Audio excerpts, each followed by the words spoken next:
Good morning, good afternoon, good evening. This is Mr. Riderola again with another tutorial on outlining on foundations of American government. In this one, we're going to move on to medieval democratic ideals. The last one already covered the early history of the ancient world. Now we're going to move on to the medieval, or what's known as the Middle Ages. So once again, I'll quickly go through this because I did this on the last one, but we're going to be applying our reading strategies again, making connections, interacting with text, clarifying understanding. I went into details with these in the last tutorial. We don't need to go deeper into detail now. We'll also be using the after reading strategies. Recall, respond, and evaluate. And of course, in outlining, it's a lot of recalls going on. We're summarizing and writing.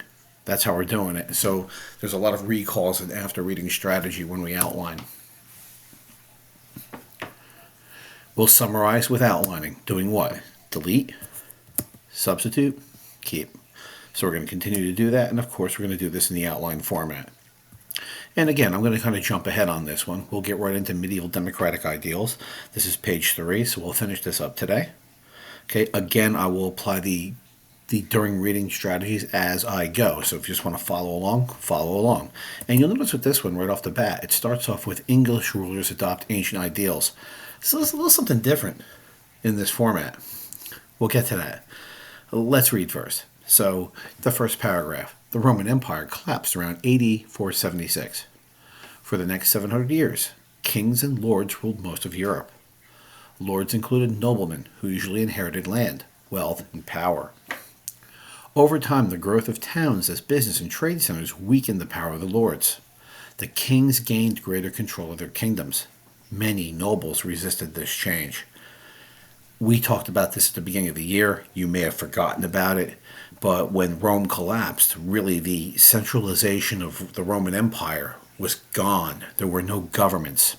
What replaced these governments were local leaders, local land protectors, those who protected the people within a certain local area.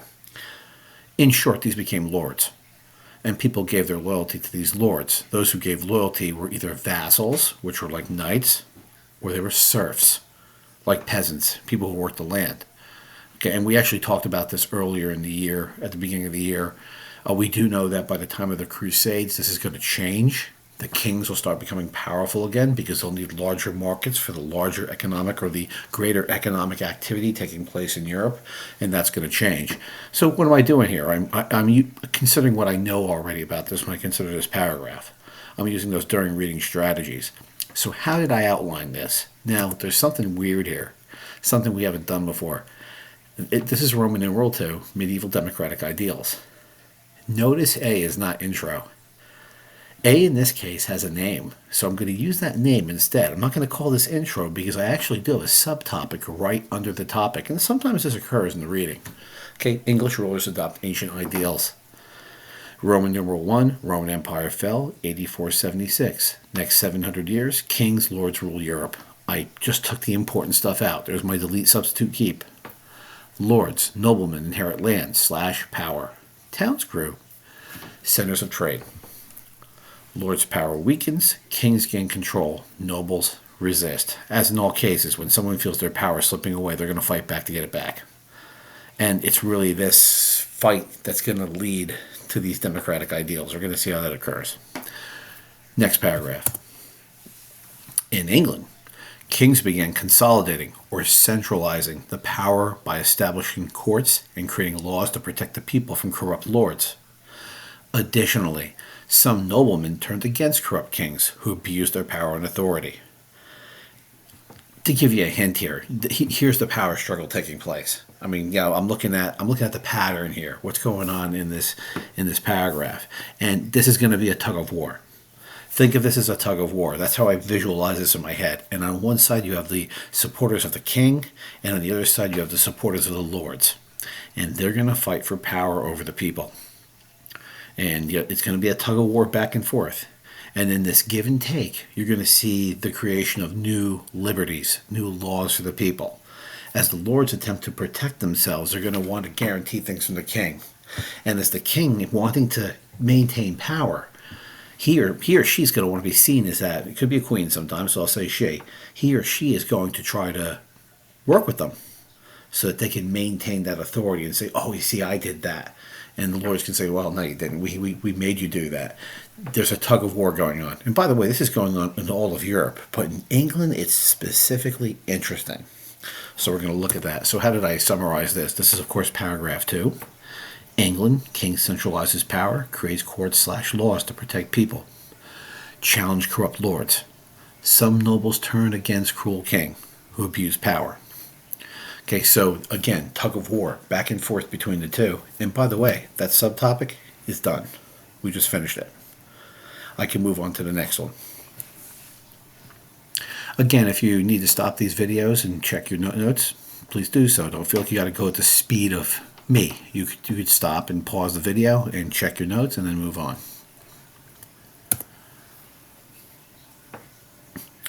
I'm in the middle of page 3. This is a legal system develops in England. It's a new subtopic. Obviously, it'll be B. Let's take a look at it. And there's 1, 2, 3, 4 paragraphs here. 5 paragraphs here. There's a bit here. Okay. So first paragraph, let's get into it. During medieval Europe, rulers could govern as they pleased, claiming divine right, or that the right to rule came from God. This meant they could seize property and punish anyone who disagreed with them without justice or individual rights to protect the people from the government. Okay, that kind of sounds kind of awful, right? I mean, basically, this king has total power. And he says, well, God gave me this power, because that's how he became king. God gave him the power. That's how they justified their rule, that they were ruling because God put them there. Okay, you got to take it for what it is. That's what it is. They actually thought that. In fact, when you study ancient history, this is kind of the pattern that takes place in ancient world too. A lot of rulers consider themselves divine by God, so just keep that in mind. Okay, so notice that they didn't have any restrictions on them at all. They could do whatever they want. So people are going to challenge that, obviously. Okay, so this is B, a legal system develops in England. During medieval Europe, rulers ruled by divine right to rule from God. Seize property, punish those who disagreed, no justice. No, it should be no rights, because they're not rights if I want, but it should be no rights to protect from the government. There was nothing there to protect you at all. Okay, paragraph 1. Let's move on to paragraph 2. However, during the late Middle Ages and early modern period, English rulers, noblemen, and common people took steps that led to representative government and the idea of equal justice. Many of these ideas started in medieval England. Although they aimed to give monarchs more power over nobles and the people, they empowered people to believe they had the right to equality, protected rights, and a role in government decisions. What do I know about this? How often have I been saying, how come the French, the Dutch, and the Spanish don't have this representative government, but the English do?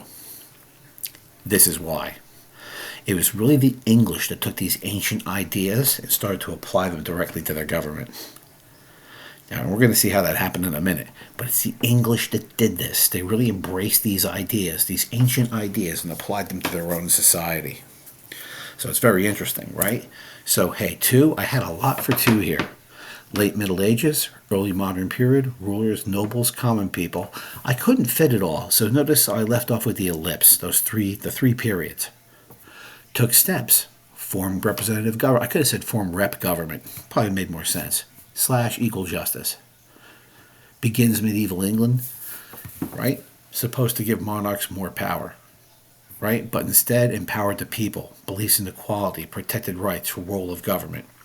Now, what you got to consider here, which is kind of bizarre, is that in the attempt at the king to gain more power ended up giving more rights to the people.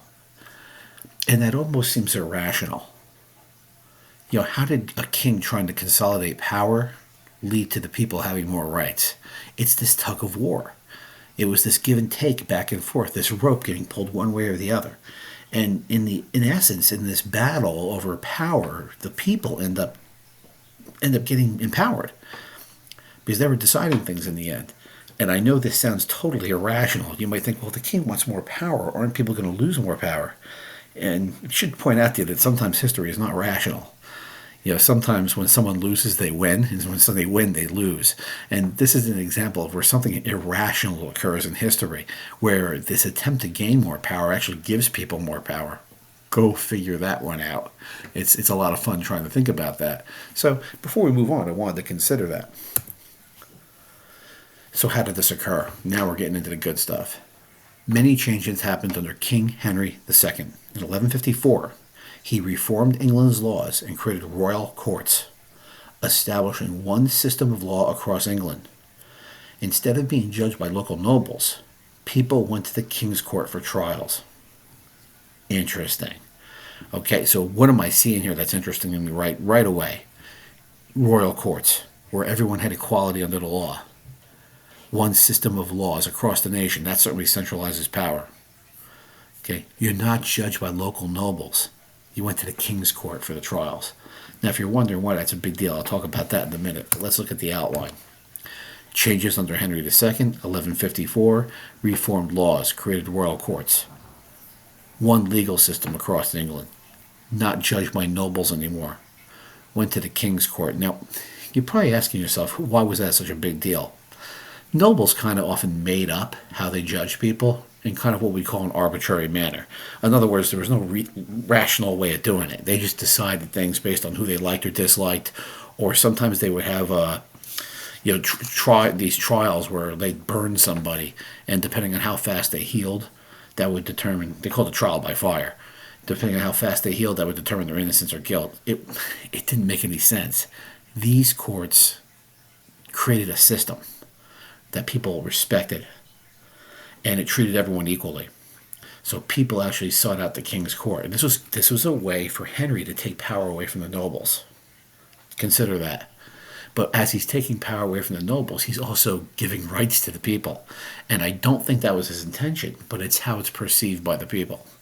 Interesting stuff here. Okay, hey, we're at the bottom of page 3. I think we have one more paragraph here, so let's get to that.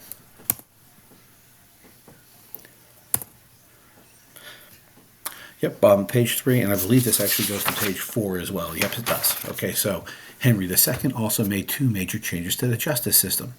First, in 1166, he established juries in each county and appointed judges to travel to different areas. Interesting. By 1250, the idea of trial by jury in both civil and criminal cases became standard, and people sought fair trials in the King's Court. Civil law dealt with disputes between citizens, often over property rights or property disputes between citizens. Criminal law occurs when a citizen violates the laws established by the king or state. I actually talked about that the other day. So now I'm seeing where the English get a lot of these ideas from. These ideas of civil liberties, right? The idea of trial by jury, right? The idea that there's judges, specialists, the idea that there are juries, that essentially a jury of one's peers, a group of people of the same social status of you will judge you. It won't just be the judge alone. You'll also be judged by your peers. A jury is a group of people who will sit and listen to the court and listen to evidence and decide your fate. Your peers do that. Equality under the law, right? Judges will preside over it to make sure the court hearings are orderly. Okay, this is trial by jury. And again, the King's Courts did this. This was a much more, at least in the minds of the nobles and of the merchants and of the peasants of the counties, this was a more rational way to get a fair trial, for the court and justice to work in your favor. And of course, they broke into civil law and criminal law. Civil laws between 2 citizens, criminal laws between a citizen and maybe a law they violated according to the state.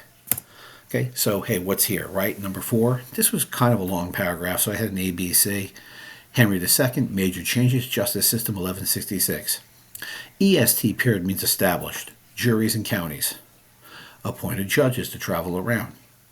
1250, trial by jury, civil and criminal cases, standard. And then I basically did a simple definition for civil and criminal law here. Civil laws, disputes between citizens, property rights and disputes, and criminal laws when citizens violate laws of the king or state. Done. Again, if I'm going too fast, pause the video. You're welcome to do that. Pause the video and stop and catch up then, and then hit that play button again. One more paragraph. Additionally, Henry introduced common law, which applied to everyone in the kingdom. Opinions from the courts were collected in a legal book called the Yearbook, which recorded trials and judgments for future reference. Early lawyers are trained in legal proceedings, and after their training were called to the bar to practice law, leading to the modern-day bar exam. Henry II created a legal system that united England under one law and set the stage for the right to trial by jury and equal treatment. Once again, I have to consider this attempt to control law through common law, where the law of the land is a law of the land for all, was an attempt by the king to consolidate power, but at the same time, it's giving people rights they expect. Over time, they're going to expect to have a trial by jury. They're going to expect equality under the law. Now, the yearbook thing is real interesting here, too, because what that did is it set what we call precedents. In other words, the way one trial occurs, the judge would go back and see if there was another trial that had the same issue and how that was resolved. So they could actually go back and look at law. Okay, now if any of your parents are lawyers, they do this all the time. They're always going to go back and look at precedents set by law in the past and see if they apply to their case today. And I just said something. There's a lot of historical relevance in this paragraph. I don't know if everybody caught on to that. Lawyers, judges. The bar exam is the legal test that lawyers take to become lawyers in each state. Something. So what there used to be a bar between the judge and the lawyers. They would stand at a bar, and that's where it gets its name, the bar exam. So that's where that comes from. So you have these expert lawyers who would practice in courts, and they were trained in the customs and the traditions of the court proceedings, and they would carry them out. And that's in our law today. So a lot of these things that Henry did, and look at the time, this between 1166 and 1250. This is like 900 years ago.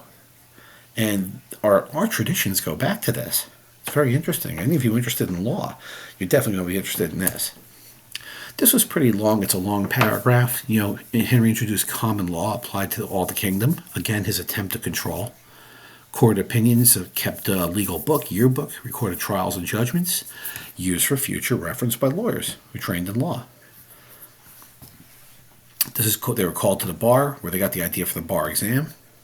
Set the stage for one law of the land, trial by jury, equal treatment. Think of the things we expect today in government. Think of how we expect of our judicial system. It all stems back to Henry. So a lot of our civil liberties come out of this. And you might ask yourself, well, how about our personal rights? What about those? We'll get to that next. Okay, so we're going to move on. And hey, the last subtopic here is the cruel King John and the Magna Carta. Let's jump right into that. Henry's son, John, became king in 1199. He was an ineffective and often cruel ruler who stole from relatives, heavily taxed people, and punished or executed subjects without fair trials. Now, right away, you can see this is a problem.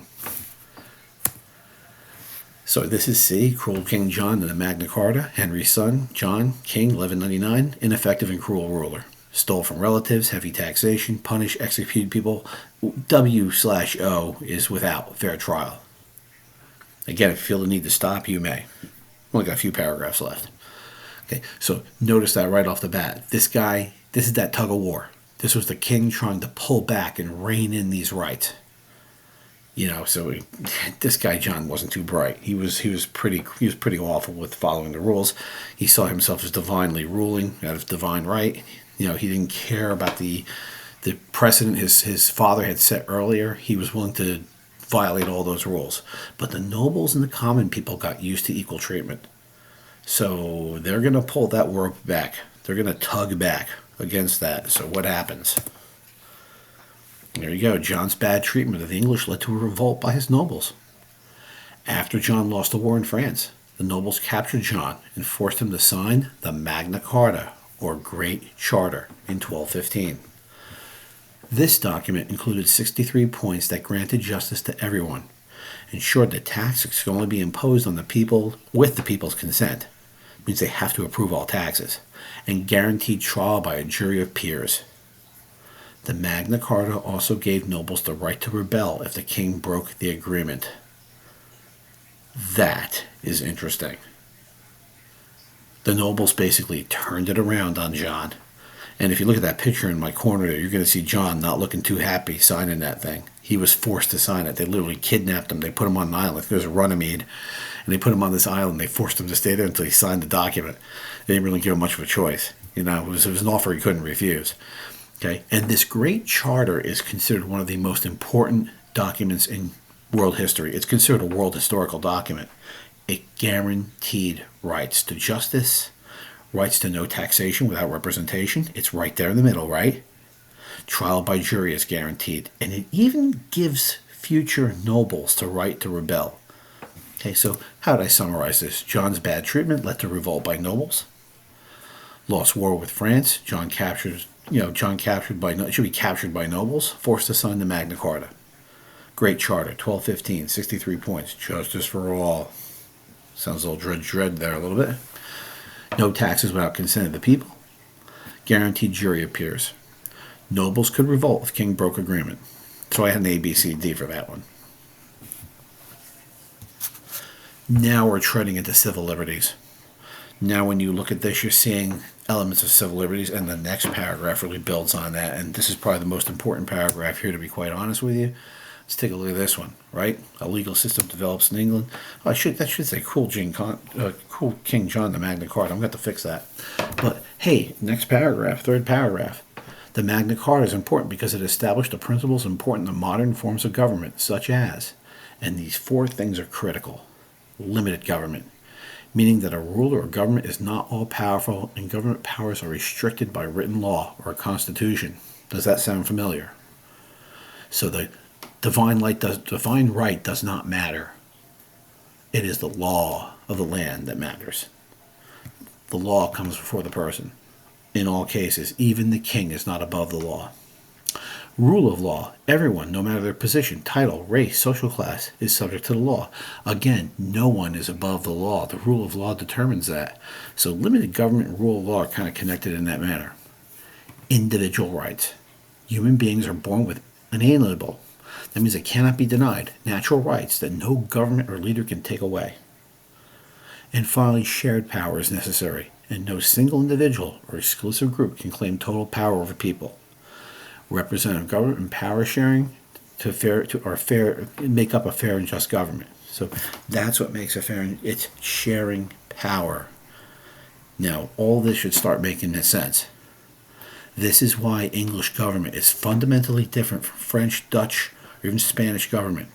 These ideas, very early on in English culture and civilization, were established. And by the 1200s, people believe in these things. And it is why you end up with these representative bodies in America, because people believe they have the right to a limited government, to a rule of law, to individual rights and shared power. I mean, how did I summarize this? I kind of just broke it down real simple. Magna Carta, principles of government established, and I kind of summarized each one. Limited government, ruler not all-powerful, restricted by law and constitution, rule of law. No matter title, race, class, subject to law, not above law. Individual rights. You're born with certain rights that cannot be denied. The leader cannot take them away. Shared power. No single person or group can take total control. And, hey, representative government. Power sharing makes fair and just government. Okay, if everybody's sharing the power, nobody has more than another. So, hey, last paragraph here, we did a good job. At first, the Magna Carta applied only to nobles, but it eventually applied to all subjects in England. Kings after John learned to avoid conflicts with the nobles and church officials.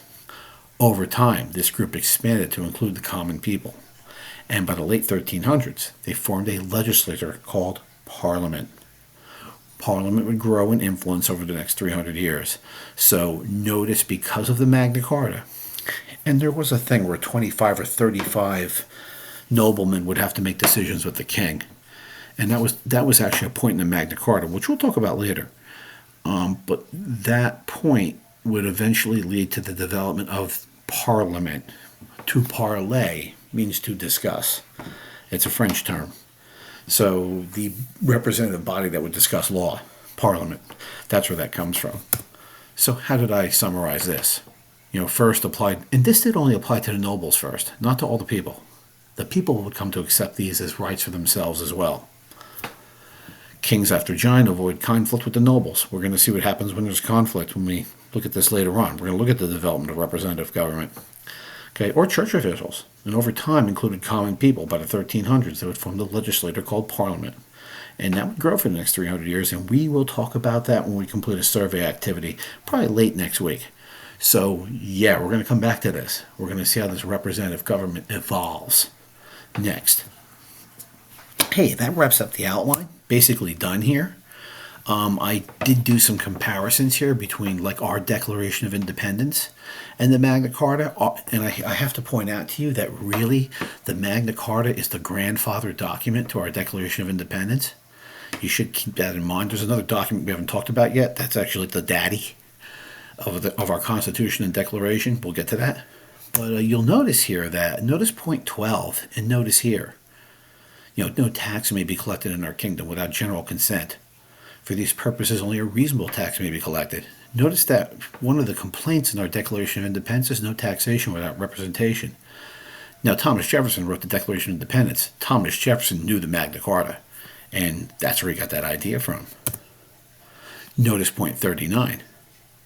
Notice what it says in our Declaration. The king deprives us in many cases of benefits of trial by jury. Well, look at 39. No free man shall be seized or imprisoned or stripped of his rights or possessions or outlawed or exiled or deprived of his standing in any other way.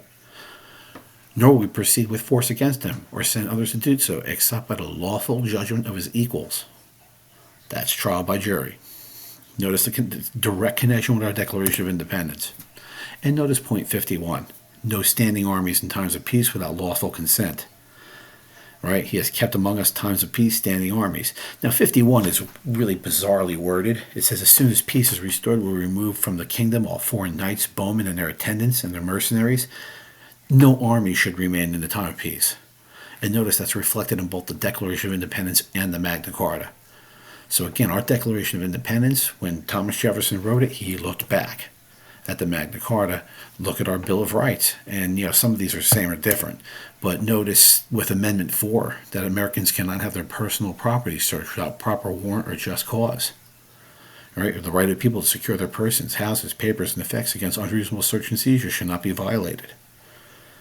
Right? And you'll notice if you look over, it says for 30, no sheriff or bailiff of ours, nor anyone else shall take the horses or carts of any freeman or transport unless by the will of the freeman. The government can't just seize your stuff. And you'll notice some of that's even reflected in Amendment 5 when we get to it. No free man shall be seized or imprisoned or stripped of his rights or possessions or outlawed. Again, that one again. Right? But you notice there, that has to be done by trial by jury with just cause by the law of the land. And no one is delayed or denied the right of justice. Look at number 40. Okay? And you'll see also in Amendment 5, Americans cannot be forced to be witness against themselves, cannot be tried for the same crime twice. They can't have justice taken away from them. In the Magna Carta, all these ideas are reflected. You can't be deprived. Deprived means have taken away your life, liberty, or property without a proper trial. And again, you see that in number 39 and 40. They reflect those ideas.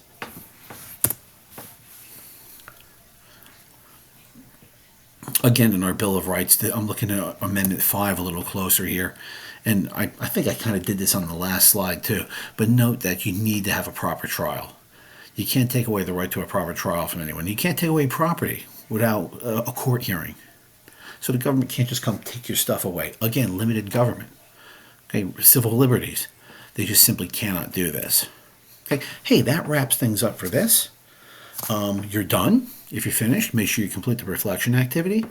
And if you're completely done, see me for the Magna Carta activity you can work on, or I'll provide you with the study guide. And hey, have a nice day, and thank you very much.